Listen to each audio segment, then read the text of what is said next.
Em nome do Pai, e do Filho, e do Espírito Santo. Amém.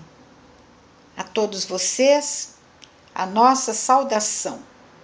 A paz e alegria do ressuscitado estejam, neste momento, tomando posse do coração de todos nós.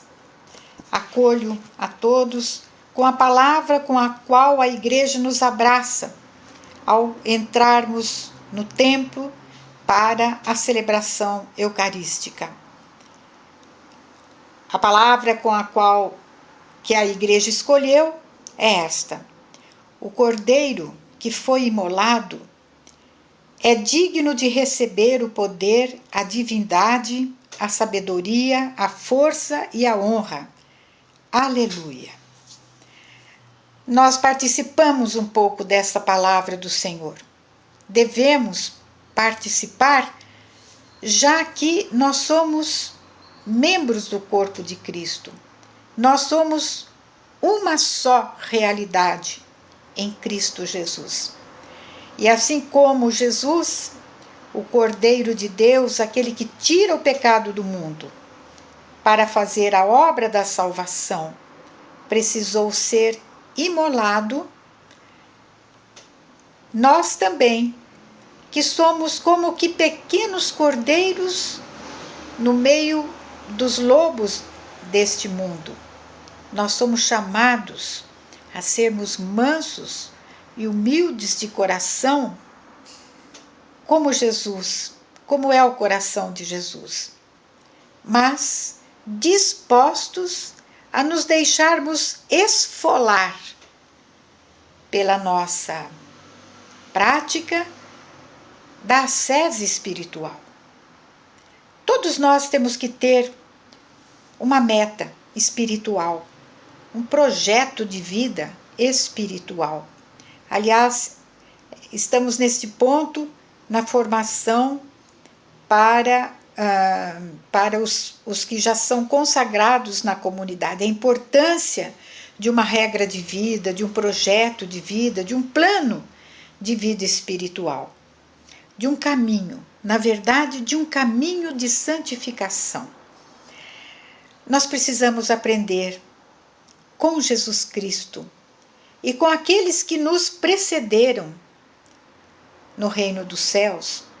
Precisamos aprender a imolar a nossa carne, o nosso ser carnal, a nossa vida material e materializada, o nosso homem psíquico, o nosso homem não espiritual, que ainda todos nós experimentamos em sua força. Uns mais, outros menos, mas todos nós sentimos muito a força da nossa carne. Mas porque o Cordeiro foi imolado, porque ele se entregou, porque ele deu a vida por nós, ele foi digno e é digno de receber o poder, a divindade, a sabedoria, a honra, a força. E é nessa intenção que eu desejo que este vídeo, que esse instrumento de formação para as missões da comunidade Nova Aliança, nessa intenção da honra e glória de Jesus Cristo, é que eu estou aqui mais uma vez.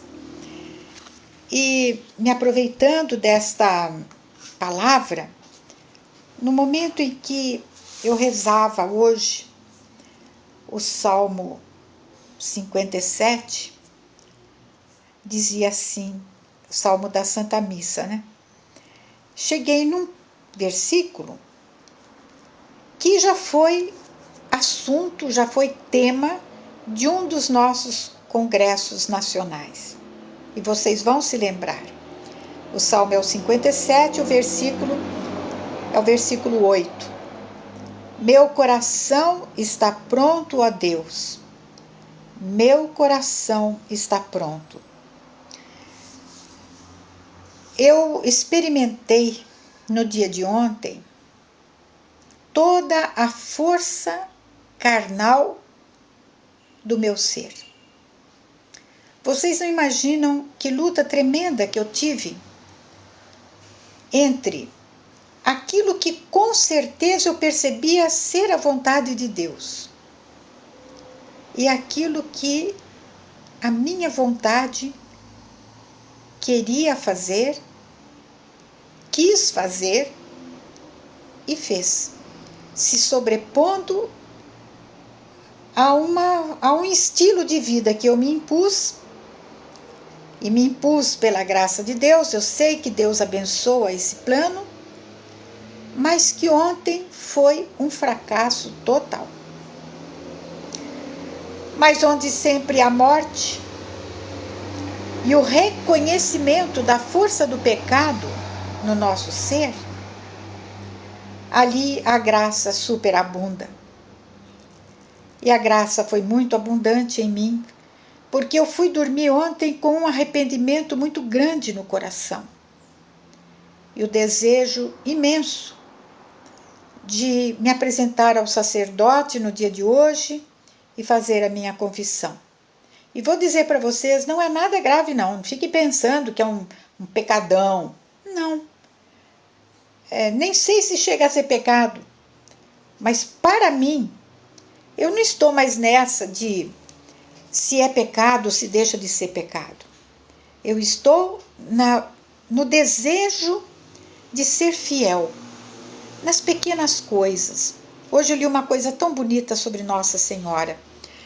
O autor Frederico Soares, se não me engano, escrevendo sobre Nossa Senhora, ele diz assim que Nossa Senhora se preparou, sem saber, se preparou para os grandes momentos exigentes da sua vida no cotidiano, sendo fiel nas pequeninas coisas do seu dever de filha, né? Do seu dever de amiga, do seu dever ali na sua casa.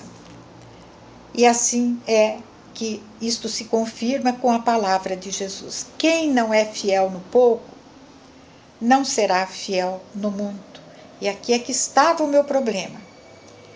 Era pouca coisa, mas tratava-se de eu preferir a vontade de Deus para mim do que a minha vontade. E eu fiz o processo inverso. Então eu percebi que eu estava longe daquilo que o ícone, o nosso ícone, é o ícone de Vladimir, sei, da Nossa Senhora que nós batizamos de Nova Aliança, porém, é o ícone do estilo da obediência que nós devemos prestar a Deus e à Igreja. E eu me afastei desse modelo. Eu não fui exatamente como está escrito aqui no Salmo, eu não fui pronta, momento algum, no deixar-me para fazer a vontade de Deus. Nesse momento eu me lembrei do São Paulo, quando ele escreve aos Romanos, no capítulo 7, e vou dizer para vocês, as cartas de São Paulo são de uma densidade humana maravilhosa, porque para Paulo também não deve ter sido fácil ser santo, não deve ter sido fácil ser fiel. Nós não podemos ter dos santos uma imagem fictícia, uma imagem que não corresponde à verdade. Santidade para os santos foi uma coisa difícil também, como é difícil para nós. E por que isso? Porque nós experimentamos na nossa natureza duas realidades. De um lado, nós somos homens e mulheres espirituais. De um lado, nós experimentamos um desejo tremendo de sermos santos como o Pai do céu é santo. De sermos perfeitos como o Pai do céu é perfeito. Nós temos dentro de nós um desejo imenso de sermos grandes no amor de Deus, fiéis até a morte. Morte do nosso eu. Porque a morte do corpo, gente, não é muito difícil, não.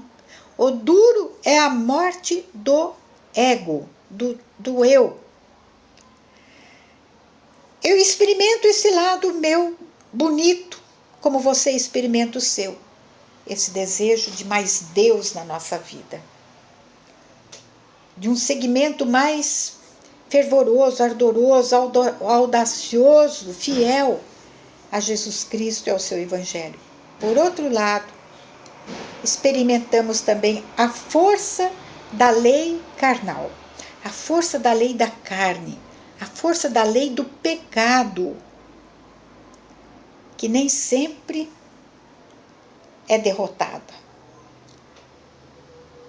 E eu quero meditar com vocês agora, nesses minutinhos que me faltam, o capítulo 7 da Carta aos Romanos, no versículo 14. Assim diz São Paulo: sabemos que a lei é espiritual. Eu, porém, sou carnal, vendido ao pecado como escravo. De fato, não entendo o que faço, pois não faço o que quero, mas o que detesto. É o que estava acontecendo comigo ontem.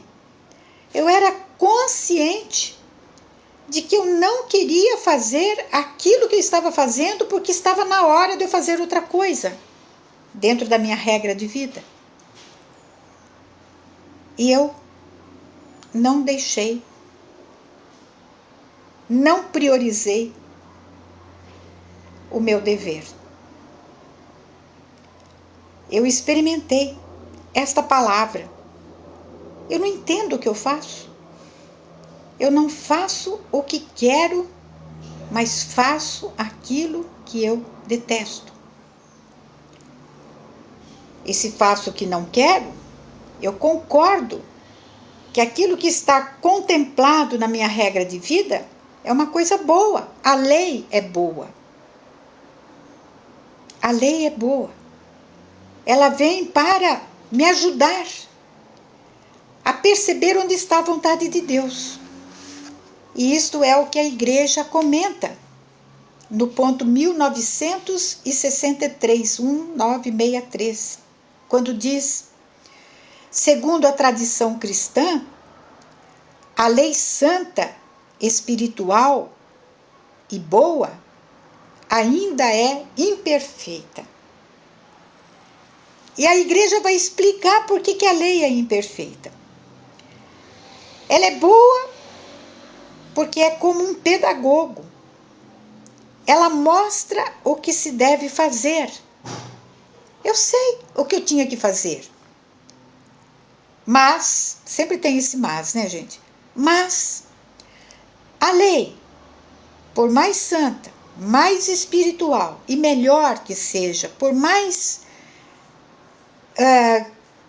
qualidade de educadora que a lei é, ela por si mesma não nos dá a força, a graça do Espírito para cumpri-la. Não precisamos de ninguém para explicar isso para nós, porque nós experimentamos isso na nossa carne. E por causa do quê? Nós sabemos o bem que temos que fazer e não fazemos. Sabemos o mal que temos que evitar e não evitamos. Por causa do quê? Por causa do pecado que a lei não pode tirar. Porque a lei não tem condição para fazer isso. Conforme São Paulo, ela tem principalmente como função denunciar e manifestar o pecado no coração do homem. E, no entanto, a lei permanece como a primeira etapa no caminho do reino.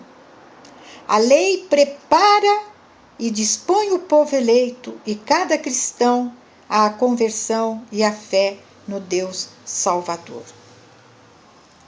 é isso.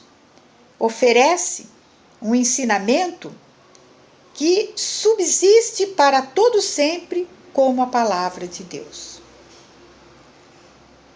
Quero louvar muito ao Senhor por essa primeira parte do nosso programa, que tem como título A fraqueza da nossa carne no cumprimento de uma obediência pronta, incondicional e amorosa ao Senhor. Que hoje, meus irmãos, nós possamos tomar consciência desta nossa condição. Uma parte de nós mesmos ainda insiste em permanecer escravos do nosso próprio eu, do nosso próprio egoísmo. E isto é muito difícil. Que Deus nos ajude, que o Espírito Santo nos batize na sua força, com o dom da fortaleza, para nós renunciarmos com toda a nossa garra, com toda a nossa força, a nós mesmos, quando se trata da vivência plena e perfeita, amorosa, incondicional, pronta, na obediência a Deus e à Santa Igreja. Glória ao Pai, ao Filho e ao Espírito Santo, como era no princípio, agora e sempre. Amém. Louvado seja nosso Senhor Jesus Cristo. Para sempre seja louvado. Amém.